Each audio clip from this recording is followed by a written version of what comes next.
pour partir la journée du bon pied. Au 98.5 Montréal, vous écoutez L'Agacé le matin. Tu dis, les enseignants qui se sont opposés, il n'y en a aucun qui a porté plainte au ministère.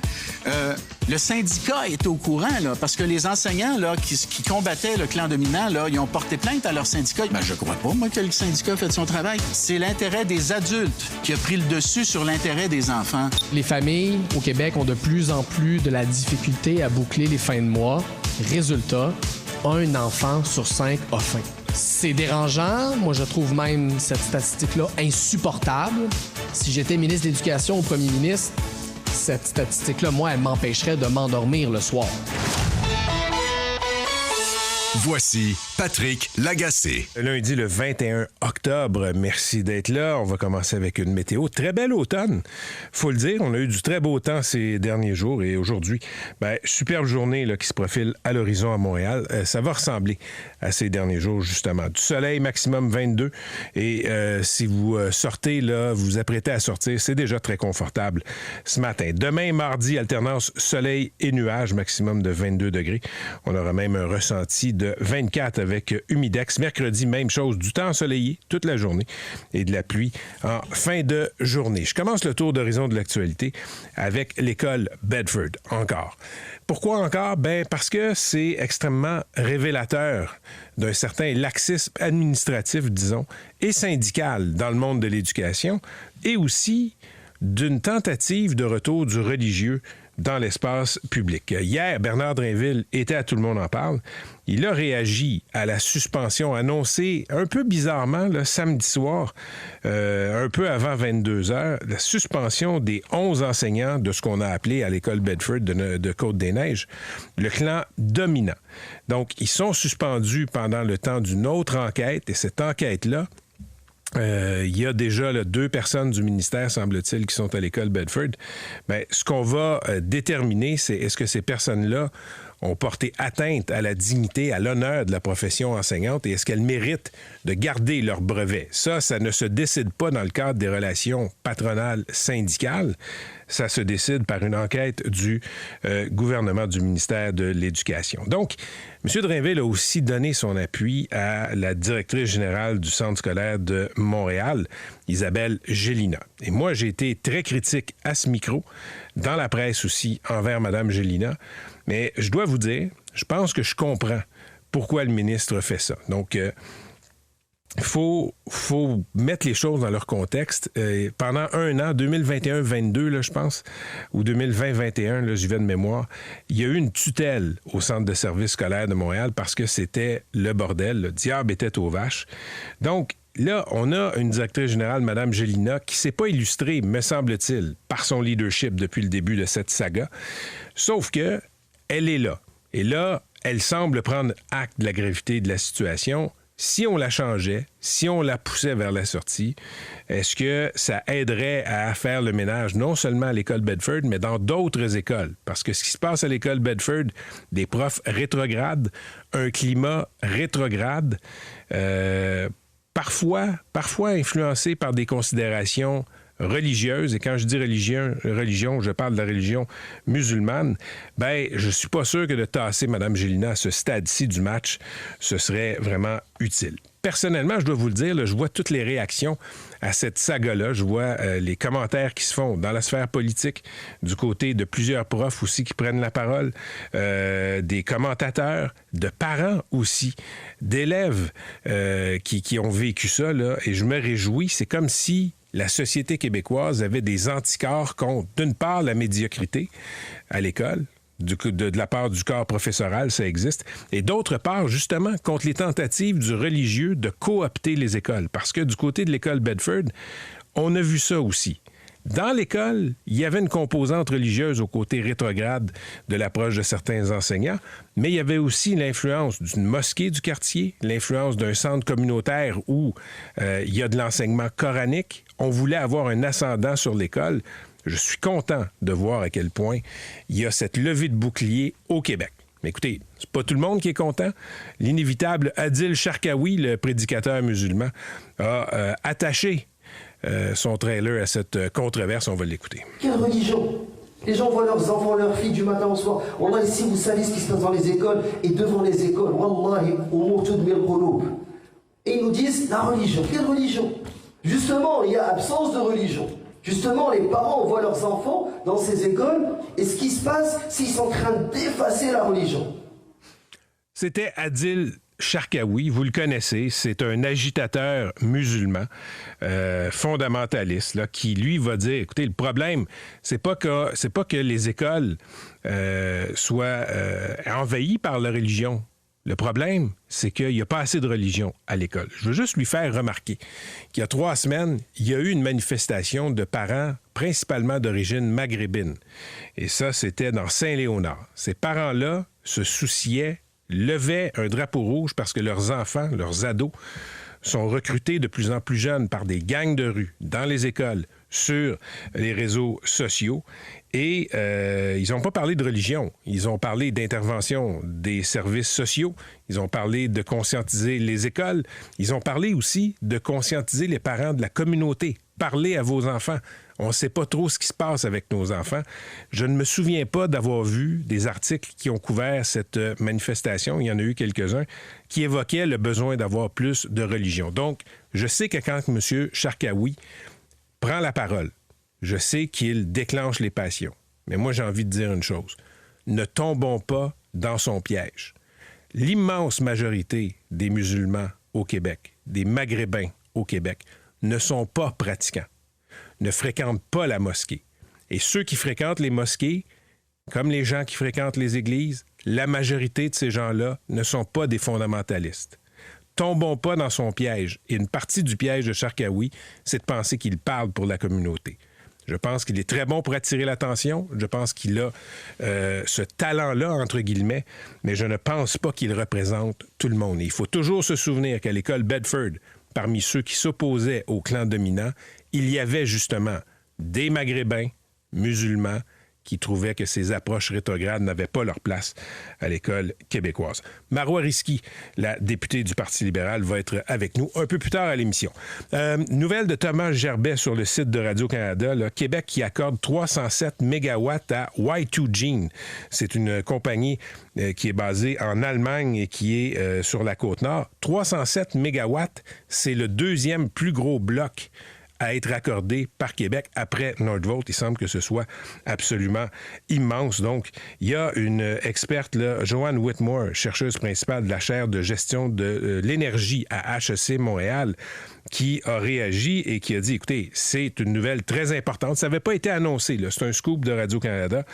Et ce que cette chercheuse-là, cette experte-là dit, c'est, écoutez, ce qu'on veut quand on attribue de tels blocs, comme on le fait avec Nordvolt, c'est pas juste d'attirer des jobs avec des grosses compagnies. C'est comment on va faire pour décarboner l'économie du Québec. Est-ce que ça va dans le sens de décarboner l'économie? Et dans ce cas-ci, ce que Mme Whitmore dit, ce n'est pas clair. La démonstration n'est toujours pas claire, à savoir si vraiment l'attribution de nos blocs d'énergie verte est aussi abordable. Ça va dans le sens de réduire les gaz à effet de serre. Vous pouvez lire ça sur le site de Radio-Canada. Il y a, dans le Journal de Montréal, vous pourrez lire ça, il y a Francis Pilon, qui est un journaliste qui suit tout ce qui touche les pseudosciences, la désinformation, les théories du complot, qui s'est intéressé à une femme qui pratique une sorte d'hypnose. Une hypnose, comment on appelle ça? Hypnose rétrograde. Écoutez, elle prétend qu'en vous hypnotisant, elle peut remonter dans vos vies antérieures. Elle demande 115 $ de l'heure, 125 $ la séance pour vous hypnotiser à distance. Ça se passe en visioconférence par ailleurs, là.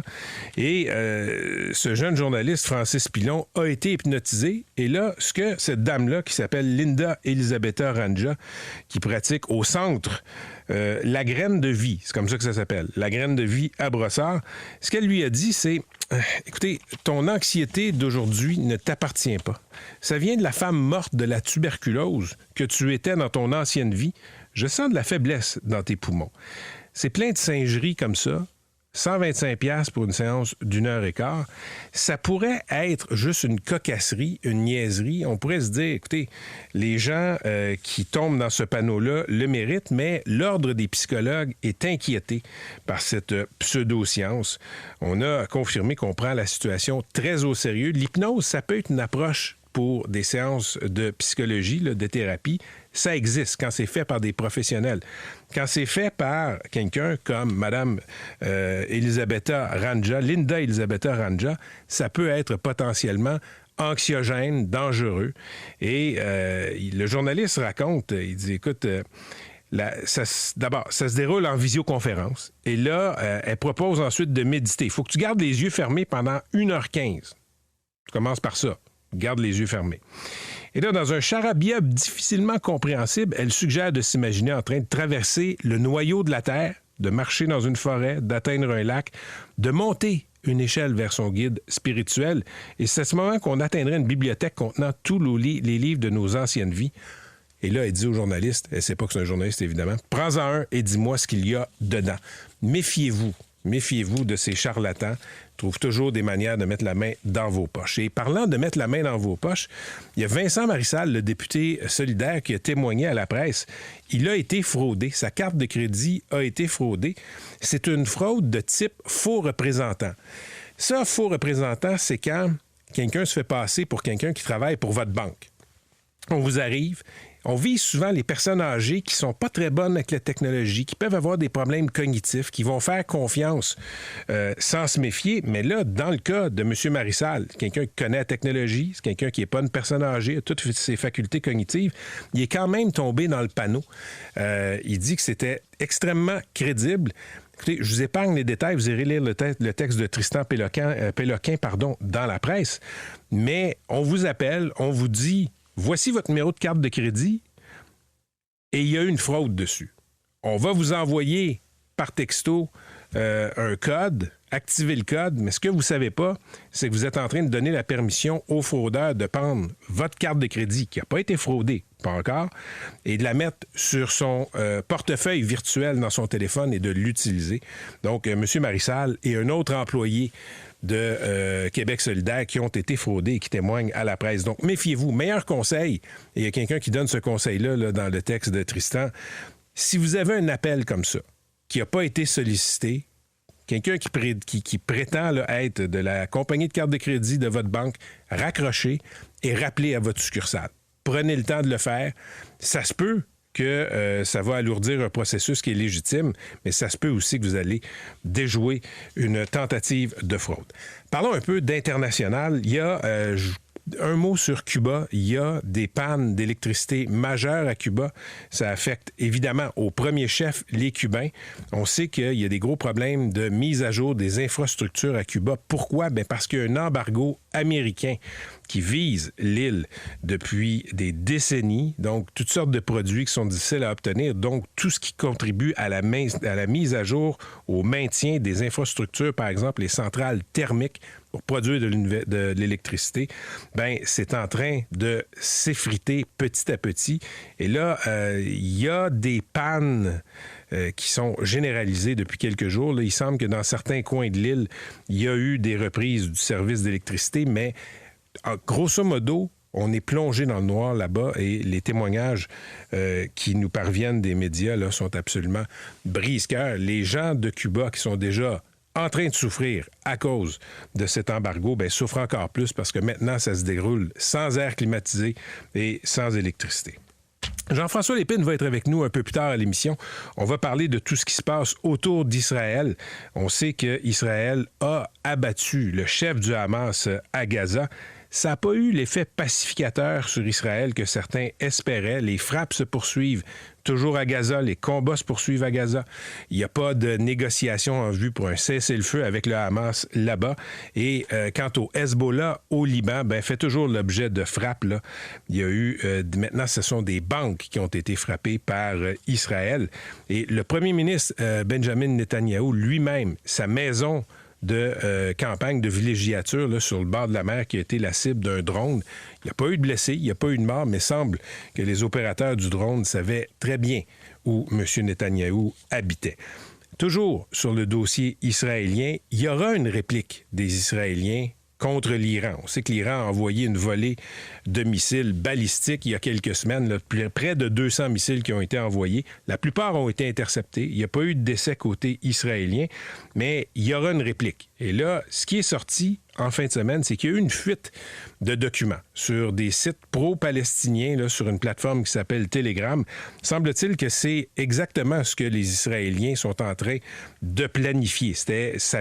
Les documents venaient du Pentagone, semble-t-il, et il y a eu une analyse dans un journal israélien qui montre que si c'est sorti du côté américain, ce qu'on peut penser, c'est que côté américain, s'il y a eu une fuite, il y a peut-être deux scénarios. Un, il y a peut-être des gens qui sont pro-palestiniens dans toute la chaîne de renseignement américain, c'est possible, mais aussi que ce que prépare Israël, ça ne fait pas l'affaire des Américains. Donc, c'est un peu partout dans les médias. Vous pourrez lire ça, mais Jean-François va revenir là-dessus un peu plus tard à l'émission. Valérie Baudouin, chroniqueuse aux affaires américaines qu'on peut entendre chez Philippe Quentin, va être avec nous un peu plus tard à l'émission. Elle est sur le terrain aux États-Unis, présentement dans l'État de l'Ohio, qui est un de ces États clés. Et il y a un texte à lire aujourd'hui dans le journal La Presse sous la plume de Richard Etu, qui couvre la politique américaine depuis New York, parce que Trump a loué le Madison Square Garden, le grand aréna, la grande salle de sport et de spectacle au cœur de Manhattan, pour faire un rassemblement. Et c'est un peu bizarre parce que Trump a aucune chance de remporter l'État de New York, sauf que, semble-t-il, on est peut-être plus dans la psychologie que dans la politique. C'est une ville qui l'a toujours rejeté, M. Trump. C'est un État qui l'a toujours rejeté. Il n'a jamais réussi à gagner le cœur des New-Yorkais, comme d'autres milliardaires ont pu gagner le cœur des New-Yorkais. Et semble-t-il que là, ce sera une sorte de vengeance sur le sort. Je vais aller faire un rassemblement en plein New York. Donc, l'autre affaire en politique américaine, et je vous rappelle là, que l'élection va avoir lieu dans 2 semaines plus 1 jour. Ça s'en vient à vitesse grand V. Il y a le milliardaire, l'homme le plus riche de la planète, Elon Musk, qui promet de verser $1 million chaque jour à un Américain signant sa pétition. C'est une pétition qui affirme certains principes de la Constitution américaine. C'est une façon de soutenir Donald Trump. Il y a beaucoup de gens qui se demandent, est-ce que c'est légal tout ça de dire chaque jour, je vais donner $1 million par une loterie à des gens qui signent une pétition pro-Trump? C'est pas clair. Beaucoup de gens disent, par contre, c'est une autre preuve de l'influence absolument épouvantable de l'argent en politique américaine. Et il y a beaucoup de gens qui ont souligné une sorte de paradoxe. C'est-à-dire que pendant qu'un milliardaire peut donner $1 million par jour pendant 2 semaines à des partisans de Trump, il y a des États où on réduit le nombre de bureaux de vote dans les secteurs démocrates pour que ça vous prenne beaucoup de temps aller voter, pour que ce soit très long et que vous vous tanniez, comme on dit en bon québécois, et que vous quittiez la file. Ça se voit à chaque élection depuis quelques élections. Et dans ces États-là, si vous allez donner de l'eau aux gens qui attendent en ligne pour voter, vous pouvez être criminalisé, vous pouvez être arrêté. Mais si vous êtes milliardaire, vous pouvez donner $1 million par jour en loterie à des gens qui appuient un candidat que vous voulez voir porter au pouvoir. Vous pouvez m'écrire 98985. Toujours bien informé. Au 98.5 Montréal. Voici Patrick Lagacé. Le Centre de services scolaires de Montréal a annoncé samedi que les 11 enseignants de l'école Bedford visés par des allégations graves d'intimidation, de violence psychologique, parfois même physique envers des élèves et du personnel, ont été suspendus finalement le temps des travaux de comité d'enquête mandaté par le ministère de l'Éducation. Tout ça, je le rappelle, aussi sur fond d'influence islamique. Marois Risky, député de Saint-Laurent et porte-parole en matière d'éducation pour le Parti libéral du Québec, est au bout du fil. Madame Risky, bonjour. Bonjour. D'abord, écoutez, je me demandais, cette annonce-là du centre de services scolaires a été faite samedi soir, un peu avant 22 heures. Qu'est-ce que vous lisez dans le timing de cette annonce-là de la suspension des 11 enseignants? Bon, écoutez, l'expression consacrée au Québec, c'est, je crois, ce que ça arrangeait avec le gars des vues. Faut savoir que hier, M. Drainville s'était déjà annoncé qu'il serait à l'émission Tout le monde en parle. Mmh. Moi, ça m'a donné l'impression que juste avant cette émission, le ministre voulait s'assurer que cette question de garder les 11 enseignants toujours en poste soit réglée avant le passage de Tout le monde en parle. Hier, il a pris soin de répéter à quelques reprises, ce n'est pas ma décision, c'est celle du centre de service scolaire. Il l'a dit de mémoire 2 fois. J'ai noté cette précision. Par contre, ce que je note et ce qui est le plus important pour moi, le rapport du ministère de l'Éducation a été déposé en juin dernier. Pourquoi qu'à ce moment-là, le centre de service scolaire n'a pas cru bon de dire, on aimerait savoir qui sont les 11 enseignants dans ce rapport-là? Pourquoi que le ministre, lui aussi, n'a pas invoqué l'article 29 de la loi sur l'instruction publique? Cet article-là lui donne le pouvoir de suspendre avec traitement lorsque la situation est urgente. Moi, je considère qu'il est urgent d'enlever ces enseignants de ces classes lorsqu'ils ne croient pas en l'autisme, lorsqu'ils pensent que des enfants avec des troubles d'adaptation sont tout simplement paresseux, lorsque c'est écrit noir sur blanc qu'il y a de l'intégrité physique et psychologique des enfants a été compromise, d'autant plus que ce rapport indique clairement que oui, il marque, contrairement à ce que Mme Gélina a dit dans l'espace public, dans les médias, il y a eu des signalements. Elle a été en copie conforme de ces plaintes.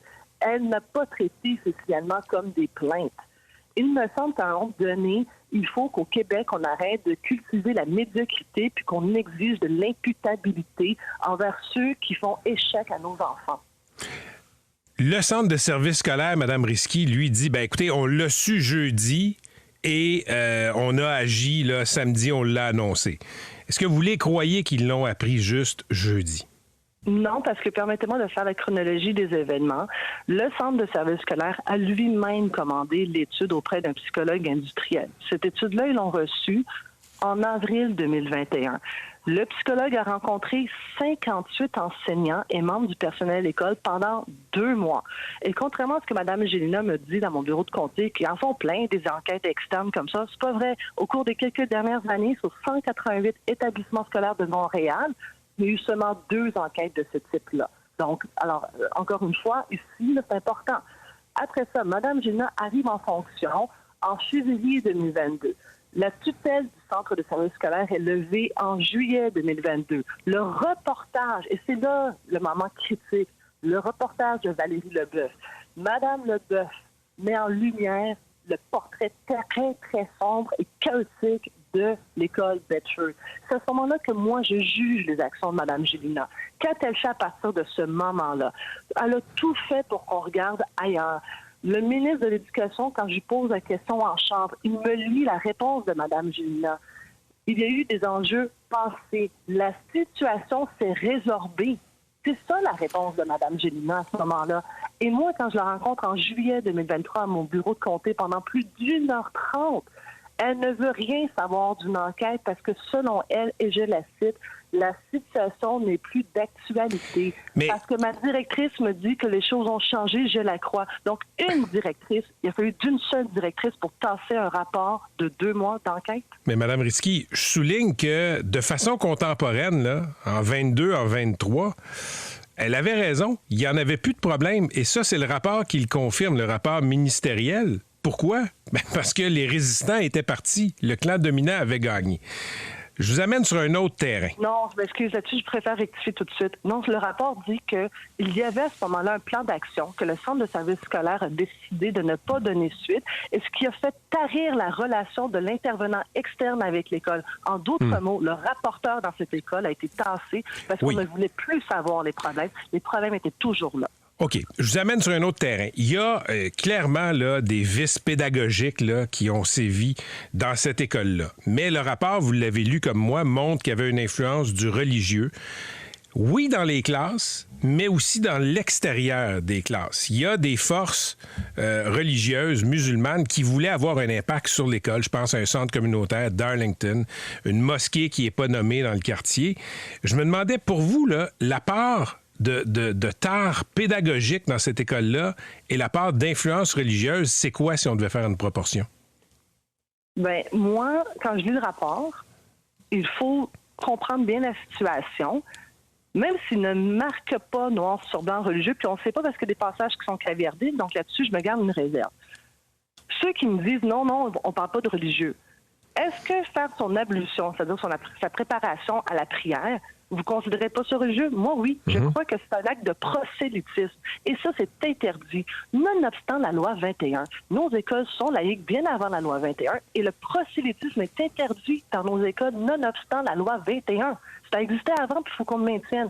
Comment se fait-il qu'une personne membre de la communauté de la mosquée et du centre d'Arlington a pu traverser la rue, se rendre à l'école, enguirlander une enseignante, puis il a fallu appeler le 911?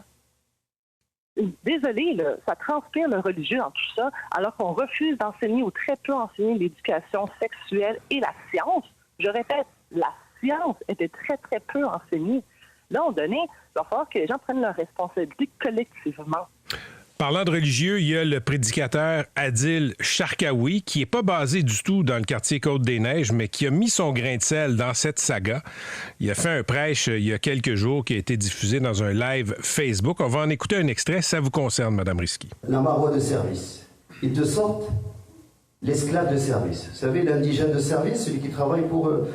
Ils te sortent une maghrébine qui vient dire « Ah, c'est troublant ce qui se passe. » Vous savez, la chabonisation des élites musulmanes, à chaque fois ils vont sortir quelqu'un qui va être plus catholique que le pape, plus québécois que René Lévesque. Ils te sortent la marocaine de service qui vient nous dire « Ah, c'est très grave ce qui se passe dans les écoles, faudrait qu'il y ait des enquêtes dans toutes les écoles, il y a des enseignants qui imposent la religion. » Quelle religion se parle? De quelle religion parle-t-il? Est-ce que vous avez déjà vu ce qui se passe dans les écoles secondaires? Donc, c'était Adil Sharkawi. Mme Risky, réaction. Oui, je suis la Marocaine d'origine de service aux enfants, celle qui refuse que l'égalité homme-femme soit bafouée dans nos écoles et partout au Québec, celle qui croit profondément que la seule façon de lutter efficacement contre l'obscurantisme, ça s'appelle l'éducation laïque. Bien dit. Merci beaucoup, Mme Risky. Je vous souhaite une bonne journée. Merci à vous. Toujours bien informé. Au 98.5 Montréal. Voici Patrick Lagacé. Première entrevue de notre bloc d'actualité. Québec solidaire a dévoilé hier les détails de son projet de programme de repas gratuits pour les élèves des écoles du Québec. Gabriel Nadeau-Dubois, le co-porte-parole de Québec solidaire et député de Gouin, est au bout du fil. Monsieur Nadeau-Dubois, bonjour. Bonjour, M. Lagacé. Avant de rentrer dans les chiffres, parlez-nous des besoins. Pourquoi est-ce que le Québec a besoin d'un programme de lunch gratuit au primaire et au secondaire? Parce qu'il y a, à l'heure actuelle, un enfant sur 5 dans les écoles du Québec qui a faim. 1 sur 5, c'est énorme. Moi, si j'étais ministre de l'Éducation ou premier ministre, ça m'empêcherait de dormir, de savoir que chaque jour sur nos bancs d'école, il y a un enfant sur 5 qui a faim. Pensez à ce que ça veut dire dans une classe de 25, à ce que ça veut dire dans une école. Pensez à ce que ça veut dire à la grandeur du Québec. Et ce chiffre-là, il est en augmentation parce que les prix à l'épicerie ont explosé dans les dernières années. Ça coûte beaucoup trop cher se nourrir au Québec parce que les loyers ont augmenté, parce que les hypothèques augmentent. Bref, de plus en plus, il y a des familles à 2 salaires où on a quand même de la difficulté à joindre les deux bouts. Il faut faire quelque chose. On ne peut pas laisser cette situation-là aller. Et partout à travers le monde, le moyen le plus efficace, le plus simple de lutter contre la faim chez les enfants, c'est de mettre en place des programmes de lunch qui sont universels, où on offre la possibilité à tout le monde de profiter d'un repas gratuit ou à très bas prix dans les écoles. Les critiques vont dire, M. Nadeau-Dubois, que c'est pas dans toutes les écoles qu'il y a des cafétérias, qu'il y a des cuisines, où on pourrait préparer des lunchs. Et vous, votre argument, c'est on va confier ça là, à des entreprises d'économie sociale qui pourront livrer les lunchs. Parfait. Là, ce que vous avez expliqué aux Québécois hier, c'est que par année, ça coûterait 770 millions de dollars par année, c'est ça? Oui. OK. En 2030, à la fin du déploiement du programme, parce qu'on ne peut pas faire ça d'un coup dans toutes les écoles du jour au lendemain, on propose de déployer le programme de manière progressive, mais l'objectif, oui, c'est qu'en 2030, donc à la fin du prochain mandat, du prochain gouvernement, il n'y ait plus d'enfants qui aient faim sur nos bancs d'école. Et à ce moment-là, ça nous coûterait 770 millions par année, qui générerait en retour jusqu'à 4 milliards de retombées économiques. Donc, globalement, c'est un investissement qui est largement rentable pour le gouvernement et pour le Québec. OK. L'ancien mauvais élève en maths en moi a sorti sa calculatrice, OK? Ouais. Il y a 987 659 élèves qui étaient inscrits en 2022-23. 770 millions divisé par 987 659 élèves, divisé par 180 jours d'école, ça revient à 4,33 par jour. Comment on peut nourrir une personne avec 4,33 livraisons incluses? Le seul petit problème dans votre calcul, M. Lagacé, c'est que vous considérez que 100% des enfants opteraient pour participer au programme.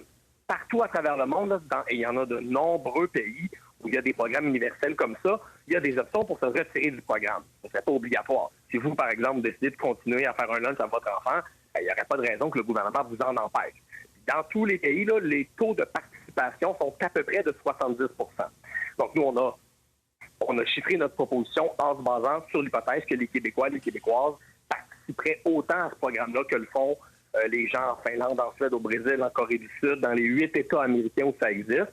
Donc, on prévoit, nous, un taux de participation de 70%. OK. Et à 70 %, ça coûte combien par lunch?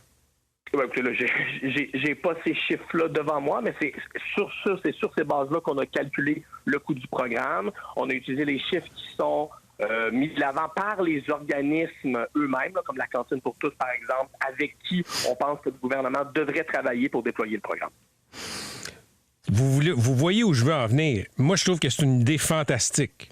J'ai juste des doutes sur la faisabilité logistique du projet, puis j'ai bien des doutes à voir vos chiffres. 770 millions. On va vous donner tous les détails, quand l'Institut de recherche et d'information socio-économique, l'IRIST, chiffrait ça à 1,7 milliard dans une étude en 2023. Oui. Et les gens de l'IRIST, en 2023, chiffraient ça à 1,7 milliard parce qu'ils comptabilisaient la construction de cuisines physiques là, dans toutes les écoles du Québec, l'embauche de personnel pour faire les repas dans toutes les écoles du Québec.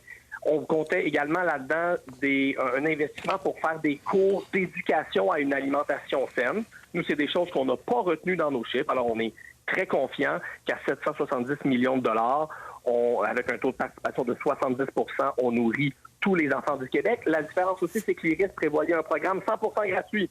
Nous, c'est pas ce qu'on propose. On propose un programme avec une contribution volontaire d'entre 0 et 7 $ par repas par enfant. C'est le modèle qui existe en ce moment dans plusieurs écoles du Québec. Donc, les parents qui ont un peu plus de revenus pourraient faire une contribution monétaire par repas.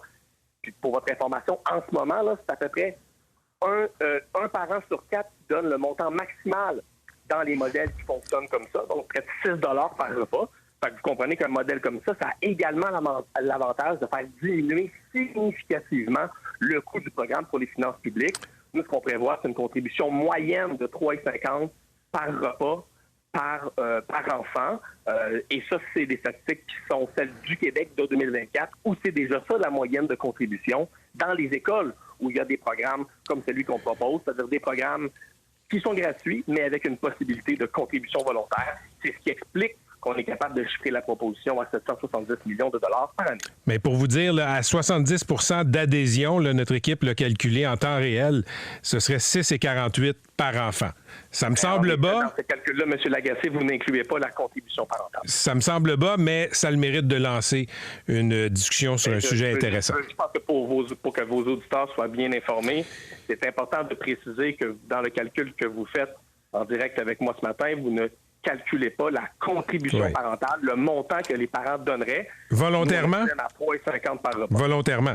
Exactement. Et en ce moment, dans les écoles où ce système existe, les parents donnent en moyenne 3,50. OK. Bien, écoutez, ça lance un débat intéressant, M. Nadeau-Dubois. Merci beaucoup. Ça fait plaisir, M. Lagacé. Gabriel Nadeau-Dubois est député de Gouin. OK, on s'en va sur un sujet totalement différent. J'accueille en studio Maude Cohen, elle est directrice générale de l'École Polytechnique Montréal, et son fils, Raphaël Botts, qui est le fils de Mme Cohen. Il a reçu, le jeune Raphaël, une greffe de moelle osseuse après un diagnostic de leucémie. Vous les avez vus, à Tout le monde en parle. Hier, on va parler justement de la nécessité de pousser pour que les gens se fassent dépister pour voir s'ils sont compatibles. Madame Cohen, Monsieur Botts, bonjour. Bonjour. Bien, écoutez, je vais commencer avec vous, Raphaël. Vous avez eu un diagnostic de cancer. Comment ça s'est manifesté et comment vous avez réagi quand vous avez appris ça? 3 semaines avant mon diagnostic, j'ai commencé à avoir de la douleur au bas du dos. Truc normal, puis mon cou. Et 1 semaine avant le diagnostic, on était en voyage à dormir vraiment beaucoup, des 18, des 19 heures. Puis même s'il faisait 18 dans la chambre, mon lit était en sueur quand je me réveillais. Et vous saviez quelque chose qui marchait pas. Là. Je savais il y a quelque chose là. Mais le jour après qu'on vient en vacances, je me lève et j'ai vraiment de la misère à respirer. Puis là, je suis comme, faut que j'aille voir un médecin. Et dans l'heure qui a suivi à l'hôpital, ils m'ont dit, on peut pas te laisser rentrer chez toi parce que t'as probablement un cancer. OK. Donc là, votre cœur de mère, Maude Cohen, a fort probablement basculé. Qu'est-ce qui s'est passé par la suite? Bien, c'est sûr que, comme j'ai expliqué hier, il y a eu un petit sentiment de culpabilité là, de ne pas avoir réagi plus rapidement aux symptômes. On a confondu ça avec l'adolescence un peu. Mais c'est sûr que une fois le choc passé, la rapidité, quand on parle d'une leucémie, là, la rapidité à laquelle les symptômes augmentent, les globules blancs sont produits en masse vraiment significative et tout son système était sur le point de faire un shutdown. Oui. Et donc, il y avait une rapidité d'exécution des équipes médicales, beaucoup d'informations, beaucoup de tests, beaucoup de décisions à prendre. Donc, c'est très difficile, je dirais, de se morfondre. Là. Je pense qu'on était plus dans comment est-ce qu'on peut l'appuyer. Puis lui, il allait pas bien. Là. Il avait besoin des traitements qu'on lui donnait. Ça le faisait dormir. Donc, évidemment, on est beaucoup dans qu'est-ce qui se passe, comment on doit l'aider, qu'est-ce qu'on doit prendre comme décision. Puis c'est sûr qu'il avait 17 ans. C'est un jeune adulte qui doit prendre ses décisions et c'est l'accompagnement. Là. Et quand on a ce type de cancer, il faut avoir, ce qui nous aide beaucoup, c'est une greffe de moelle osseuse. Oui, c'est ça. Dans son cas, c'était obligatoire si on pouvait espérer une guérison complète. Sinon, c'était la mort. Bien, sinon, c'était la mort. Sinon, c'était de la rémission temporaire jusqu'à ce qu'il aille au bout des traitements qu'il pouvait avoir. Et ça, c'était à l'été 2023, Raphaël. Maintenant, 1 an et des poussières plus tard, comment tu vas? Je vais mieux. Après la greffe, justement, je me rétablis. J'ai recommencé à vivre. Là. J'ai recommencé d'aller au cégep. J'ai eu mon permis. La vie continue. Là, permis de conduire? Oui. J'ai aussi eu mon premier accident. Mais... Non! Sérieux? J'ai accroché un rétroviseur. C'est pas la pire chose. C'est un classique quand on commence. Madame Cohen, là, la saga de votre fils, ça vous a sensibilisé à l'importance, justement, d'avoir des bonnes banques de donneurs potentiels pour de la moelle osseuse. Il semble qu'au Québec, on ne soit pas vraiment, disons, assez avancé à ce chapitre-là. Ouais. Qu'est-ce que vous avez décidé de faire pour, justement, qu'on ait des meilleures banques? Ouais. Bien, en fait, la population vraiment cible, c'est les 18-35 ans. Ils sont plus jeunes, ils ont une moelle beaucoup plus active, beaucoup plus forte. Et évidemment, nous, à Polytechnique Montréal, notre communauté, elle est de 18 à 35 ans, à la fois au premier cycle, deuxième cycle, troisième cycle. Donc, quand Mai Duong m'avait approché, puis qu'elle m'a dit... Qui elle-même a eu, il y a 10 ans, là, une greffe qui l'a sauvée. Qui a créé une organisation qui s'appelle Swab the World. Swab, c'est parce qu'on prélève, pour être un donneur potentiel, on fait juste prélever un peu de... On gratte à l'intérieur de la joue, puis on met notre... Avec un Q-tip ou un écouvillon. Exactement. Là, c'est hyper simple. Puis on devient un donneur potentiel. Là. Mais moi, je pensais, Mme Cohen, que c'était extrêmement douloureux se faire dépister pour voir si on était compatible. Ah, pas du tout, pas du tout. En fait, même maintenant, l'intervention pour pouvoir aller chercher les cellules souches, elle peut se faire par transfusion sanguine. Dans 95 % des cas, c'est le cas. C'est vraiment... quand même assez facile. Là, c'est 5 à 6 heures le prélèvement de sang parce qu'on doit prendre un certain nombre de médicaments pour faire émerger les cellules souches. C'est simple. Ce qui est le plus critique là, en ce moment, d'abord, notre banque au Québec, elle est composée à peu près de 0,13 %, même pas 1 % des 18-35 ans au Québec.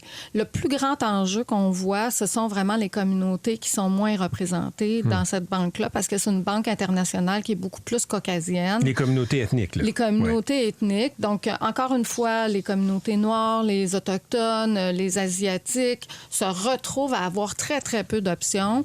Puis Raphaël, lui, le plus de compatibilité possible, le mieux c'était pour lui, parce qu'il y avait une leucémie agressive. Donc, je me dis, un jeune de son âge, qui est peut-être moins privilégié par ses origines, ne peut pas avoir peut-être cette chance-là. Là. Il y aura le 28 octobre à Polytechnique une clinique Swab the World. Donc, swab, c'est du verbe... Oui, swabber. Un beau verbe français. Ben, c'est un jeu de mots sur Save the World, sauver le monde. Exact. Et donnez-nous les détails de cette clinique-là qui aura lieu le 28 octobre à Polytechnique. Alors c'est combiné avec la journée d'Emma Québec, parce que c'est Emma Québec. Emma Québec vient chez nous tout le temps faire des prélèvements de sang. Et on a combiné ça en même temps. Il y a Swab the World, l'organisation qui vient. Il y a des bénévoles étudiants, étudiantes qui sont sur le site et qui demandent aux jeunes, qui les sensibilisent d'abord, puis après ça, qui leur disent, c'est assez facile. Si tu veux, tu peux le faire aujourd'hui ou tu peux le faire... Pense-y, tu peux le faire plus tard. Puis en fait, l'objectif, c'est vraiment d'essayer de sensibiliser davantage puis d'ouvrir l'esprit sur quelque chose qui sauve la vie.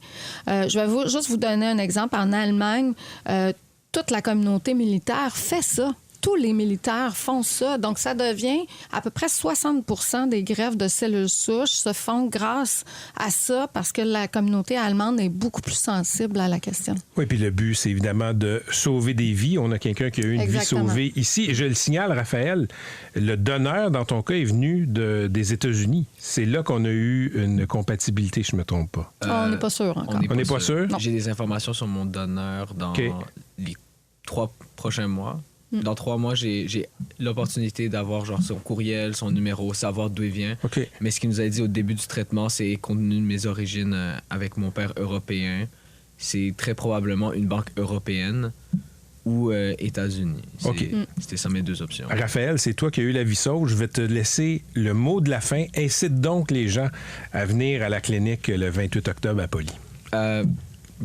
Je dirais que tout le monde devrait venir parce que c'est pas très compliqué et ça permet de donner une chance aux gens qui ont le malchance d'avoir le cancer de continuer à vivre et de pouvoir survivre. Merci beaucoup. C'est un beau plaidoyer et fais attention sur la route. Accrocher les miroirs comme ça, c'est un classique, mais 1 fois.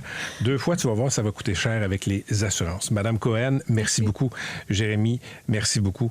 Raphaël, pardon. C'était Maude Cohen, directrice générale de Polytechnique Montréal, et son fils Raphaël Bott, qui a reçu une greffe de moelle osseuse après un diagnostic de leucémie.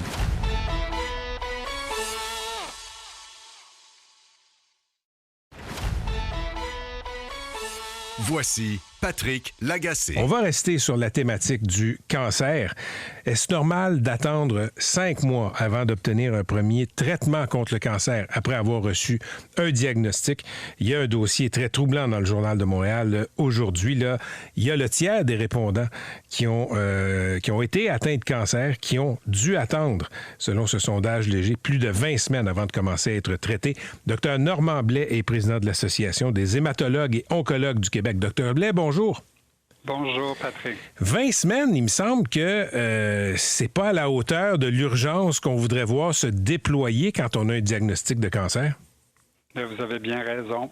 Vous avez bien raison. Je dirais que c'est un beau problème, puis je vais m'expliquer. Là, c'est pas ça qu'on veut du tout, mais il faut quand même commencer par les bonnes nouvelles. Il y a eu beaucoup d'améliorations dans les soins des cancers dans les 10 dernières années, beaucoup plus de dépistage, beaucoup plus d'interventions, des traitements qui multiplient la durée de vie des patients. Puis on vient d'attendre Raphaël avec son diagnostic de leucémie qui espère une guérison. C'est toutes des choses qui font que les besoins en termes de soins de santé se sont multipliés depuis les 10 dernières années. Puis, il faut constater que le système de santé n'a pas été capable d'être à la hauteur de l'augmentation des besoins. Puis là, on se retrouve avec des problèmes de main-d'œuvre, de ressources qui font qu'on n'est pas capable de suivre la musique en termes de volume de patients traités. C'est une chose d'attendre des semaines, des mois avant de commencer à être traité, mais à votre connaissance, Dr Blais, au Québec, quand on a un diagnostic de cancer, est-ce que, même si ça prend des semaines et des mois, on est traité à l'intérieur d'un délai qui est sécuritaire d'un point de vue oncologique? Non. Non. La réponse simple, c'est non. Est-ce que c'est quelque chose qu'on peut changer dans la structure actuelle des choses dans notre système de santé? Bien, c'est difficile. parce qu'on est rendu vraiment à la limite en termes de capacité de répondre à cette demande-là, autant en termes de la médecine de première ligne, autant en termes de plateforme de diagnostic, la radiologie, la pathologie, puis la médecine spécialisée. Vous voyez qu'est-ce qui se passe avec les attentes pour les chirurgies. On a essayé de débloquer des salles d'opération pour accélérer les retards en chirurgie, puis on n'arrive pas à changer ça. Donc, si je comprends bien ce que vous dites, Dr. Blais, il y a des Québécois qui voient leur cancer se développer alors qu'ils auraient pu moins se développer s'ils avaient été traités avant? Avec des ressources supplémentaires, oui. On pourrait, mais le réseau actuellement est pas fait pour répondre à la demande qu'on a actuellement. On voit que le système craque de partout. Voyez, quand on parle du système de santé et de ses travers, moi, j'ai toujours dit, bon, si vous avez un accident de voiture, vous allez être bien traité là, si vous n'êtes pas loin d'un grand centre. Si vous avez un infarctus, vous allez être très bien traité. Si vous avez un cancer, vous allez être traité rapidement et bien traité. Donc, sur ce bout-là, je devrais commencer à arrêter de dire ça. Bien, le problème, c'est de rentrer dans le système. C'est comme toujours tout le monde ça. le dit, tout le monde le sait. Une fois qu'on est pris en charge par des professionnels de la santé, les gens sont bien traités. Donc, les médecins de famille, les médecins spécialistes, on s'occupe bien de nos patients, puis on veut le mieux pour eux. Puis ça reste vrai. Le problème, c'est qu'on a des ressources qui sont limitées, puis quand on veut des scans, puis on est obligé d'attendre 2 semaines de plus, bien, c'est des délais qui se rajoutent à chaque fois qu'il y a des délais supplémentaires. Puis ces délais-là s'additionnent. Mais vous connaissez le cancer, Dr. Blais. Dans ces 2 semaines-là dont vous parlez, est-ce que quelqu'un peut développer à ce point un cancer et en mourir, alors que si on l'avait traité 2 semaines avant, elle s'en serait sortie? Mais c'est 2 semaines de plus pour voir le médecin de famille, 2 semaines de plus pour avoir le scan, 2 semaines de plus pour avoir la biopsie, 2 semaines de plus pour voir son spécialiste. Tous ces délais-là s'additionnent. Puis j'ai pas dit tous les délais, là. Il y en a. Donc, c'est pas surprenant de savoir qu'à un moment donné, ça peut arriver jusqu'à 5 mois de délai parce que les délais se sont accumulés, puis on n'est pas capable de répondre rapidement à toutes les demandes pour tous les patients. Merci d'avoir été avec nous. C'est un peu déprimant, Dr. Blais. Bonne journée quand même. Je voudrais profiter de rappeler aux gens d'aller faire le don de leur salive à la Polytechnique le 28 octobre. Je trouve que c'est une excellente initiative. C'est bien de le rappeler, oui. On va mettre ça aussi, d'ailleurs, sur notre application et sur le site web, là, dans les fiches des entrevues avec Maude Cohen et son fils. Merci, Dr. Blais. Bonne journée. Bonne journée. On va rester sur une thématique tragique, là. Il y a une mère de famille qui est décédée la semaine dernière après un violent face-à-face. Ça se passait sur la route 221 en Montérégie. José Grisé détestait circuler en voiture sur la 221, selon son conjoint, qui a lancé une pétition qui demande aux élus de sécuriser davantage cette route-là, qui, semble-t-il, le fait quand même peur aux gens de la région. Luc Bergeron est le conjoint de José Grisé. Monsieur Bergeron, bonjour. Bonjour, Patrick. D'abord, mes condoléances. Merci beaucoup. Parlez-moi de José, votre conjointe, d'abord. C'est une mère incroyable. Les enfants ils sont dévastés parce que c'est comme tout le monde l'aimait. Je ne sais même pas quoi dire matin. Mais c'est une personne incroyable. Tout le monde l'aimait. C'est une personne qui passait les autres avant elle. On s'ennuie, on attend qu'elle revienne, mais ça n'arrivera pas, je pense.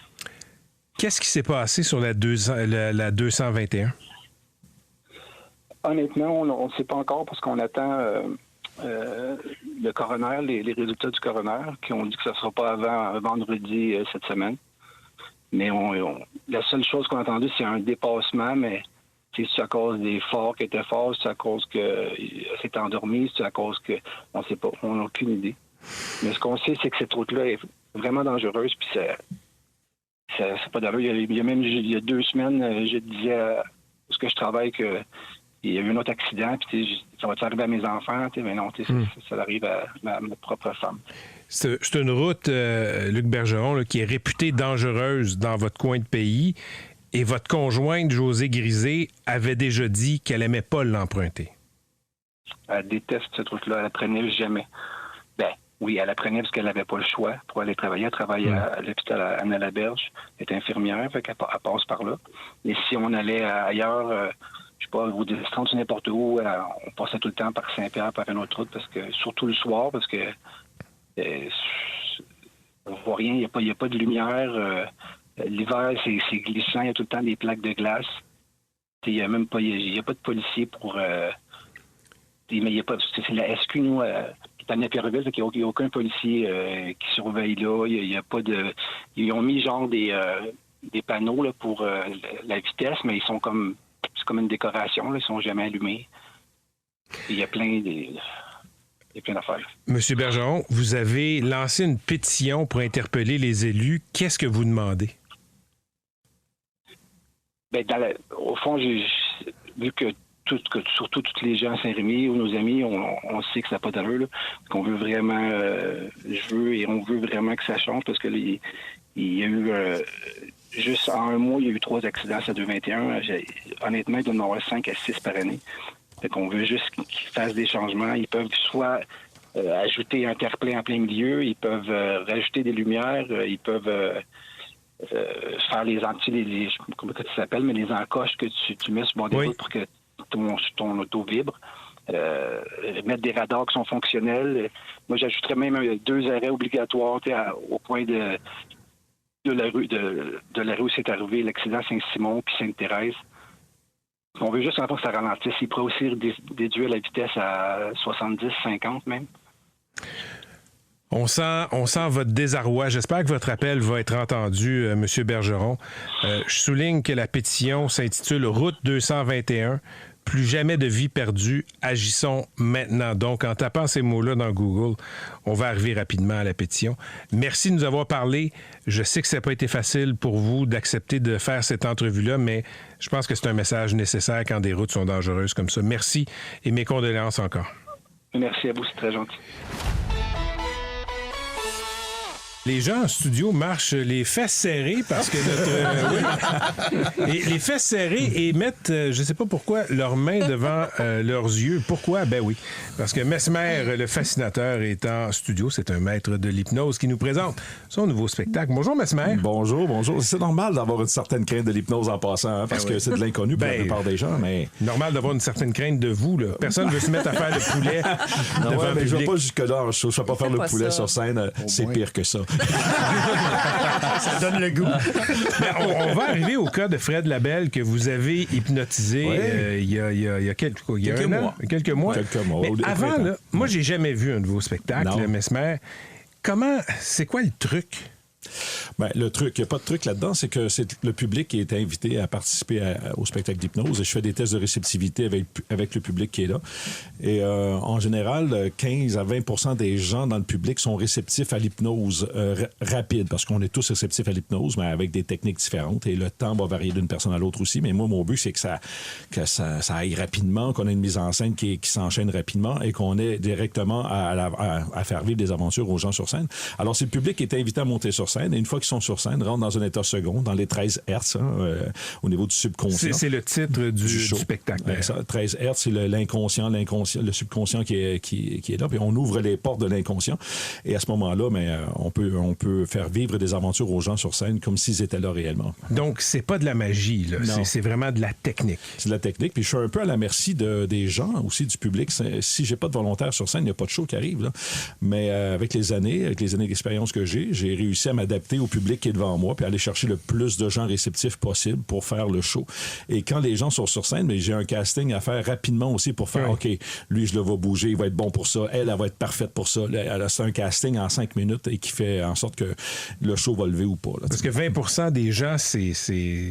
Dans une salle de 1000, il y en a à peu près 200. C'est 1 sur 5, là. Oui, c'est ça. À peu près 200 personnes réceptives, mais elles ne veulent pas toutes monter sur scène non plus. Alors, à ce moment-là, je dois aller chercher des gens avec qui on va connecter, avec qui le laisser aller va arriver. Mais comment vous le dépistez rapidement? Avec des tests de réceptivité.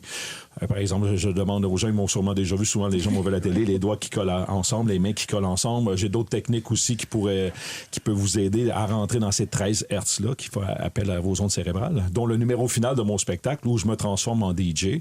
Et grâce à la musique que je mets, mon mix qui est là, va influencer les gens à rentrer dans un état second. On a tous cet exemple-là, on entend une musique, puis on est dans notre auto, puis on commence à arracher de la tête, taper du pied. La musique nous influence, nous donne des émotions, et là, grâce au rythme que je vais installer à la fin du show, on va se retrouver avec 200-300 personnes sous hypnose qui vont s'imaginer à Ibiza ou Tomorrowland. Là, c'est la fête, la grosse fête là, dans le spectacle. Ouais. Fred, est-ce que t'es craintif? Ben, en fait, c'est ça. Je l'ai vécu au printemps dernier, il y a quelques mois, et j'étais extrêmement craintif. Et je suis très... Moi, c'est le genre de truc auquel je croyais pas. Et je pensais que c'était arrangé que le gars ait vu les spectacles de Mesmer. En tout respect, Mesmer. J'étais comme... Non, mais c'est normal, ça fait 30 ans que je fais de la scène et c'est ma marque de commerce. Les gens sont sceptiques, viennent voir le show, viennent voir le show en famille, en amis, avec des amis, puis il y en a un du groupe qui se retrouve sur scène et là, il dit, écoute, moi, j'y croyais pas, mais là, j'ai vu ma blonde faire ça, moi, je l'ai vécu. Et là, le bouche-oreille est très fort. À la suite de ça, sur mes réseaux sociaux, des amis très proches qui m'ont dit, on t'a jamais vu comme ça, ou je me suis senti partir, mais la journée qui a suivi, j'étais, la journée après l'hypnose, j'étais extrêmement relax. Moi, c'est ce qui m'a... oui? Ça fait du bien. Ça libère. J'avais l'impression d'avoir dormi longtemps. Mais il y a des thérapies sous hypnose aussi. Oui, exactement. Moi, j'étais hypnologue à la base et j'ai quitté l'hypnothérapie pour faire connaître l'hypnose à plus de gens possible parce que je me dis c'est une technique rapide, l'hypnose, pour aider les personnes à améliorer leur santé, se libérer de phobie, addiction. Ça marche très, très bien. J'ai toujours dit que si on arrivait à combiner la médecine de l'esprit avec la médecine traditionnelle, on pourrait arriver à des guérisons beaucoup plus rapidement et aider les gens beaucoup plus facilement aussi. J'ai menacé Yannick Bouchard tantôt de demander à Mesmer de le faire chanter comme un canard. Est-ce qu'on peut avoir des demandes comme ça saugrenues? Oui, j'ai des demandes à tous les soirs. Il y a des gens qui m'écrivent, écoute, on s'en va voir mon spectacle. Si tu peux avoir mon mari sur scène, j'aimerais ça que tu fasses ça. Mais j'ai une mise en scène qui est quand même établie. Et j'essaie de rester aussi dans une mise en scène qui va faire 1 heure, entre actes de 20 minutes, plus une autre heure. Mais c'est sûr qu'à chaque soir, il y a des dérapages parce que c'est le public qui fait le spectacle. Moi, je lance une perche, je fais une suggestion et l'imaginaire de la personne, des fois, m'amène complètement ailleurs. Et encore aujourd'hui, après toutes ces années de pratique sur scène, il y a des gens qui me surprennent. Et là, moi et ma femme qui est sur scène avec moi, mon assistante, on rit aux larmes, nous aussi, parce que je me dis, mais voyons donc. Et finalement, ça modifie le spectacle parce que ce qu'on a eu là, c'est tellement bon qu'on essaie de le reproduire après dans les autres spectacles avec une suggestion, exemple, un peu plus modifiée qui va, avec la façon de parler, la façon de faire la construction de la phrase va amener la suggestion dont j'ai besoin ou la réaction que j'ai besoin sur scène des participants. Mais Mesmer, il y a quelque chose d'un peu effrayant. Si vous étiez malveillant, là, vous pourriez voler une banque en hypnotisant quelqu'un. Ouais, c'est la crainte de bien des gens, oui. Est-ce que ça se pourrait? Non, parce que, ça se pourrait. Notre subconscient nous protège de nous-mêmes et de l'environnement. Alors, si je vous demandais, par exemple, de vous foutre à poil ici en studio, peut-être qu'il y en a un du groupe qui le ferait, mais... le plus willing. Mais la plupart des gens vont bloquer la suggestion avant que ça aille trop loin. Même chose si je vous dis, lancez-vous par la fenêtre d'un 10e étage, le subconscient... on a des exemples de ça souvent. On a tous même fait des rêves. Même sous hypnose, il va nous protéger. Oui, les somnambules sont protégés. Hein. Exemple, jamais un somnambule va tomber, va aller sur une route et se faire frapper, il va s'éveiller avant. On a tous fait des cauchemars dans notre vie. On a tous déjà vécu ça. Et le cauchemar, quand il devient trop intense, qu'est-ce qui se passe? On se réveille. On se réveille avec des émotions, en sursaut, on pleure, on vit l'émotion, on a encore l'impression d'être là, mais le subconscient dit « OK, wake up, on arrive, là, on se réveille. » OK, c'est le moment de hypnotiser Stéphanie. Non, c'est pas vrai. Stéphanie, on va pas te faire ça. Non, mais je pense que Fred est un cobaye un peu... Est-ce qu'une fois que le contact est établi... C'est plus rapide. C'est plus rapide. Oui, exactement. Et c'est pas rare d'avoir des gens... Écoute, ça fait quoi? Ça fait, je sais pas, une trentaine d'années que je fais des spectacles. Et il y a des fans qui viennent me voir, qui reviennent me voir. Et avant même que le show commence, j'arrive, je mets un pied sur scène et ils partent dans un état second. À date, ça va. Et ça arrive. Et des fois, je les reconnais. Puis quand je les reconnais, je dis OK, non, on va laisser la place à des nouveaux aujourd'hui parce qu'il y a plein de gens qui veulent l'essayer. T'sais. Mais tantôt, Mesmer, vous disiez, là, moi, rapidement, je peux essayer de dépister autour de la table qui est susceptible. Il y a déjà ici monsieur Fred était excellent. Sinon, il faut faire des... toi aussi, je crois. Oui, c'est ça. Moi, je fais une Catherine. donc je suis très réceptive. Oui, c'est ça. Patrick, on ne sait jamais aussi. Hein? Des fois, on ne sait jamais. On ne saura pas non plus. Non, mais c'est vrai. Patrick, je pense que tu es une personne cartésienne qui aime... Quand on comprend la technique d'hypnose, quand on comprend la mécanique, ça va être facile pour toi d'y aller par toi-même et de faire, par exemple, de l'auto-hypnose pour aider à améliorer des trucs ou faire une méditation méditation ou récupérer 3 heures de sommeil en 15 minutes. Hey, tu peux apprendre à faire ça. Ah oui. Je sais pas pourquoi tu dis ça. J'ai entendu des petits messages cette semaine que tu aimerais avoir des techniques pour dormir ou te coucher, sieste, pas sieste. Alors oui, mais il y a des techniques que moi, je vais enseigner prochainement dans des séminaires où vous allez apprendre à maîtriser vos cycles de sommeil, à apprendre à descendre dans un état second au subconscient et vivre l'aventure. Fascinant. Ben, ça s'intitule 13 Hertz. 13 Hertz, oui. 13 HZ pour les gens qui vont le voir. Et quand est-ce qu'on peut commencer à voir ça? Ben, écoute, c'est ce soir, première médiatique le 21 octobre au Casino de Montréal. Ensuite, on a Trois-Rivières qui arrive cette semaine. Laval, Saint-Eustache aussi pour l'Halloween, 30 et 31 octobre à Saint-Eustache. Et on fait un petit numéro spécial pour les gens là parce que c'est l'Halloween. Hein, et j'ai fait ma carrière. J'ai commencé ma carrière dans des spectacles d'Halloween, moi, à l'époque. J'étais perçu comme ça, un spectacle d'Halloween épeurant où le monde avait peur, on se faisait hypnotiser, contrôle de l'esprit. J'ai commencé ma carrière avec ça. Alors, à Saint-Eustache, on promène une soirée assez particulière. Et c'est une très belle carrière que vous avez. Merci beaucoup, Mesmer, d'être venu nous visiter. Bonne chance avec ce nouveau spectacle. 13 Hertz. On le fait pas pour Fred. On hypnotise. Pas le temps. OK. Non, j'ai plus de temps. On n'a plus de temps. M'excuse. Ben, Fred, donne-moi la main. Et tu peux dormir. Dormir, Fred, dormir. De plus en plus détendu, relaxé. Tu t'endors complètement détendu. Mais non. En quelques secondes, le contact était fait. OK. Mais non, il est rendu couché sur la table. Aucun bon sens. Mais non, je crois pas à ça. Vous vous êtes arrangé. Patrick, mais bon, le show ce soir, je te le dis. Je te jure, c'est vrai. Il dort vraiment. Oui, il dort vraiment dans un état second. Laissez-les de même jusqu'au 15 juin. Dormir, Fred. Non, il rit. Oui, il commence à remonter parce qu'il vous entend. Allez, Fred, on peut remonter au conscient. Allez, revient. C'est bon? Ah, il niaise pas, je le jure. Non. Vraiment. Non. Mais je vous entends, puis je sais que c'est drôle. Oui. Puis là, tu vois, je suis revenu en riant. Réveillé, là. On coupe tes cordes vocales ici. Impossible de dire un son, impossible de dire un mot. Tu peux même essayer de faire ta chronique. Tu peux y aller. C'est quoi mon nom? Là, il a la bouche ouverte, t'es pas capable de parler. Lui, tu le connais bien, lui aussi. Ouais. Fred? C'est ton animateur. Oui. OK, tu peux parler normalement. Vas-y. On va mettre tout ça en place. Vas-y. Comment j'ai dit ça? Jusqu'à ce que Mesmer quitte ce studio, je me cache les yeux. Donc, merci, Mesmer. Fred, je suis encore pas sûr que j'y crois. Wow. Mon Dieu. J'ouvre les yeux. De le vivre pour le comprendre. Alors, venez voir le spectacle. Comment je t'ai appelé? Paté. Adric.